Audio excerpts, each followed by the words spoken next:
Mike Noonan from Noonan's, and I'm with David Hughes. Dave and I have worked together for, I think, 17 years now, Dave. Yep. Dave is a fabulous salesperson, top gun in the area, and he has literally sold thousands of properties. So we're here to discuss briefly what a buyer should do if they want to buy a property, and the pitfalls and just the dangers when you're trying to negotiate with agents. What's the best approach? So in a private treaty situation where there's a price on the property, what's the best approach for a buyer if they want to buy the property? Yeah. Well, the best approach is find out obviously how much money they've got, and then if they can afford it, put their best offer forward to the owner, to the agent.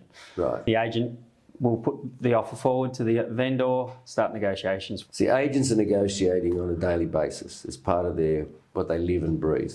A lot of people transact on a property transaction once every few years, if that, some even less. There's certain ways and certain tricks and certain things, but I've always found, and I sold quite a few properties myself in my day, that an honest approach always seems to work better.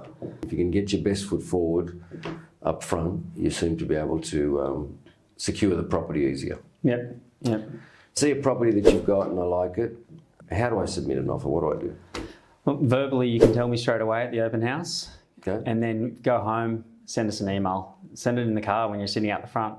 Then we can forward it to the owner and start negotiations there for it. If it's in writing, it's a lot better. It's a lot easier to send it to the owner, tell them we've got somebody that's fair dinkum versus somebody that's just off the cuff says, I'll pay you this amount of money for it. And that does happen, right? So people do come to opens, blurt out offers, and under the Office of Fair Trading legislation, as an agent, we are duty bound, we're legally bound to convey all offers, Yep. No matter what prices, no matter how silly and no matter who from, Yep. and no matter how they're submitted, either Yep. Verbally or written otherwise. So it has happened that people have come along to your open houses, blurted out an offer. The owner then, you've conveyed that to the owner who may have accepted it.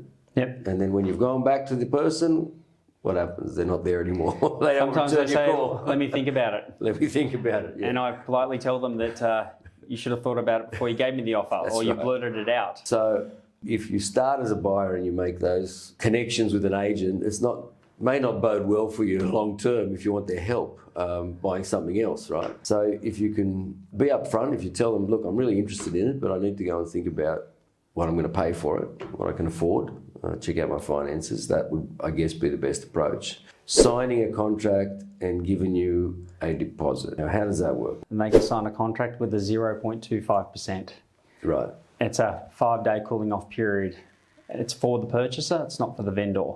So if the purchaser pays that, it's very strong. We can go to the vendor and say to them, we've got an offer, they've paid a deposit, are you happy with this offer? If you accept it, you sign the contract and the 5-day cooling off period starts. So you're saying that there's more chance if you submit a good offer on a contract of getting accepted than a verbal offer or even an offer by email, because it's more substantial in the vendor's mind, and it's much harder to push back on it because it's in writing and there's a check. Yes, that's right, yeah. The other thing about it as well is if you want to get a solicitor or conveyancer to look at that contract before you do that, you're more than welcome to do that.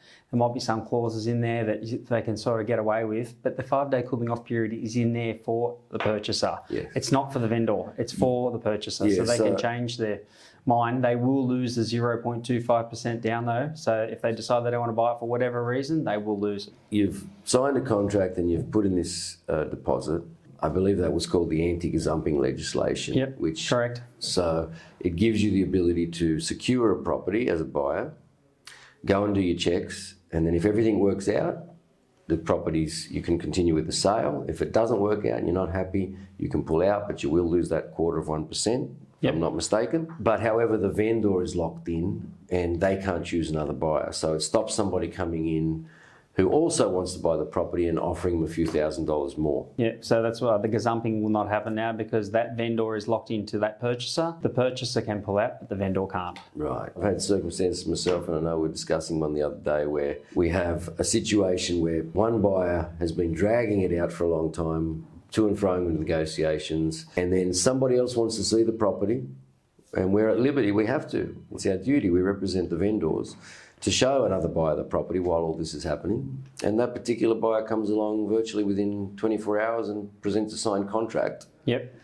The vendor then accepts that, and the first buyer, who's been dragging it for a couple of weeks, gets very annoyed Yep. and quite butthurt because they feel that we've done something wrong, but we haven't done anything wrong. Yeah. We've just represented the vendor to the best of our ability.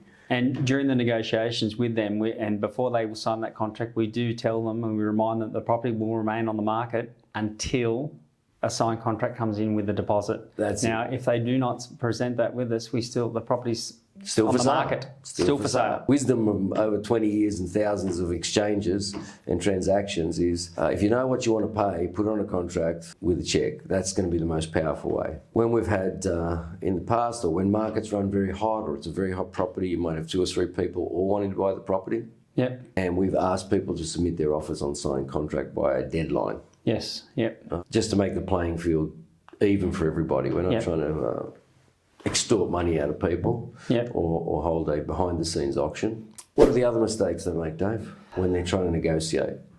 I think when they tell us that that's their limit, Right. if they tell us that that's their limit, I tend to believe them. Are you sure that's your limit? Now, if we go to somebody else then and someone else comes and says that they're going to pay a few $1,000s more and then it sells, you didn't come back to me, you told me that was your best. That's that a was your bit. limit. That's a bit of a trap for young players. I agree. I've seen that before. Somebody makes an offer. We confirm. You sure you can't go any more? Yes, that is my limit. I cannot spend $1 more. Yep. The same day or the next day, somebody comes and pays $5,000 more, or $10,000 more. The owner accepts it, and again, the first guy jumps up and down and says, "I would have given you 10 more." Yeah. Remember I asked you? I asked you, is that your best offer? And you said yes. I said, would you be disappointed if you missed out for a few $1,000s? And you said, I would be, but I can't afford it anymore. Now, that's all I need to know. If the next buyer comes along and they're a few $1,000s more, the vendor is paying me to get the best price for them. Yeah, it's not easy being an agent, folks. I know all you understand? guys out there think we do nothing and sit on our hands all day and sell one property a week and it's all good. But Open the door, it's not the easy. buyers walk through. That's You it. want to buy it? That's it. It's not like But that. it ain't that easy. Is there anything else you can think of if you were telling your brother or your sister or how to buy a property? Look, I think agents there, they want to sell the property. They want to transact. They want to transact. So if you give them a reasonable offer and the owner is reasonable as well, it's going to sell. But lowballing Doesn't work. doesn't work.